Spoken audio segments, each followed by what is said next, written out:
ఉత్సాహంగా నెరవేరుస్తున్నటువంటి వీర కనకమేడల గారికి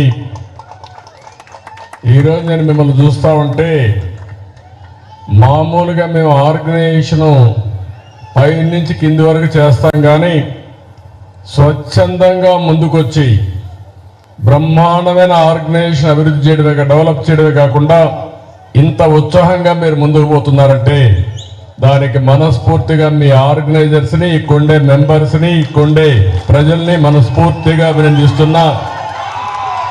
అందరి పేర్లు చెప్పలేం కాబట్టి కొంతమంది ముఖ్యమైన కార్యకర్తలు ఎవరైతే చేశారో వారి పేరు చూస్తే రావి గోపీచంద్ గారు, వంశీ మన్యం గారు, శ్రీకాంత్ సోంపల్లి గారు, నారాయణ నూతేటి గారు, శివ చనుమూలు గారు, వెంకటరత్నం గారు, కేశవ్ కోకా గారు, పణి ఎండూరి గారు, పావన్ మోతుపల్లి గారు, నాగేశ్వరరావు గారు, విజయ్ రాంభూపాల్ గారు, విష్ణు నల్లూరి గారు, యోగేష్ గోపినేని గారు, నరేంద్ర నాయుడు గారు. ఈరోజు ఎక్కడ చూసినా యువతను చూస్తున్నా మొత్తం ఈ మీటింగ్లో చూస్తే యువశక్తి కనపడుస్తున్నారు. భవిష్యత్తు మీదే. అలాంటి ప్రొఫెషనల్స్గా ఉండే మొత్తం యువ నాయకులందరికీ కూడా నమస్కారాలు, అభినందనలు, శుభాభినందనలు.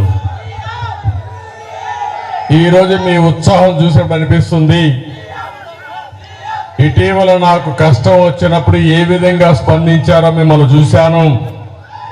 ఒక బెంగళూరులో కాదు, ప్రపంచం మొత్తం ఒక 70-80 దేశాల్లో మీరు బ్రహ్మాండంగా నేను చేసిన పనులు గుర్తు చేసుకున్నారంటే దీనికంటే ఏ నాయకుడికి కావలసిన ఆదరణ ఉండదు.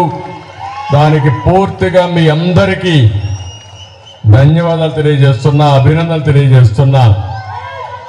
ఒకప్పుడు తెలుగువారంటే ఆంధ్రప్రదేశ్కే పరిమితం అయ్యేవాళ్ళం. ఈరోజు తెలుగువాడంటే బెంగళూరులో చూస్తే బెంగళూరు సిటీని కూడా ప్రభావితం చేసేది తెలుగు వాళ్ళే. ఆ స్థాయికి మీరు వచ్చే పరిస్థితికి వచ్చారు. తెలుగువారు ఈరోజు ఒక పక్క ఆంధ్రప్రదేశ్, తెలంగాణ 2 రాష్ట్రాల్లోనే కాకుండా అటు చెన్నైకి పోయినా, బెంగళూరుకు వచ్చినా, ఏ సిటీకి వచ్చినా ఎక్కడన్నా సమర్థంగా సేవలు అందిస్తున్నారంటే వారికి చిరునామాగా తెలుగువారు ఉన్నారు. ఇది మనందరికీ గర్వకారణం. ఒక మన దగ్గరనే కాదు, మన దేశంలోనే కాదు, ప్రపంచం మొత్తం తెలుగువారు వెళ్ళే పరిస్థితి వచ్చారు. ఏ దేశానికి వెళ్ళినా మన అడ్రస్ కోసం ఎత్తుక్కోకుండా ఎక్కడన్నా పాస్ట్ లొకాలిటీ ఉంటే అక్కడికి వెళ్తే అక్కడ ఇండియన్స్ ఉంటారు. వాళ్ళల్లో చూస్తే ప్రముఖమైన స్థానంలో తెలుగు వాళ్ళు ఉంటారు. ఇది చాలా గర్వకారణం అని చెప్పి కూడా నేను మీకు తెలియజేస్తున్నా. దీనికి కారణం 30 సంవత్సరాల కంటే ముందు నేను ముఖ్యమంత్రి అయిన తొలి రోజుల్లో నేను ఒకటే ఆలోచించాను. తెలుగువారు అప్పటి వరకు వ్యవసాయమే చేస్తున్నాం, వ్యవసాయ పనులు కూలీలుగానే ఉన్నారు. ఎందుకు ఒక రైతు బిడ్డ ఐటీ ప్రొఫెషనల్గా తయారు కాకూడదు?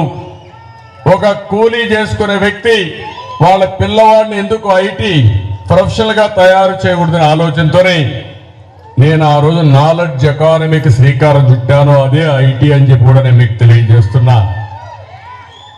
ఈరోజు మీరు చూస్తే ప్రపంచం మొత్తం నేను చిన్నప్పటి నుంచి ఒకసారి నెమరు వేసుకుంటే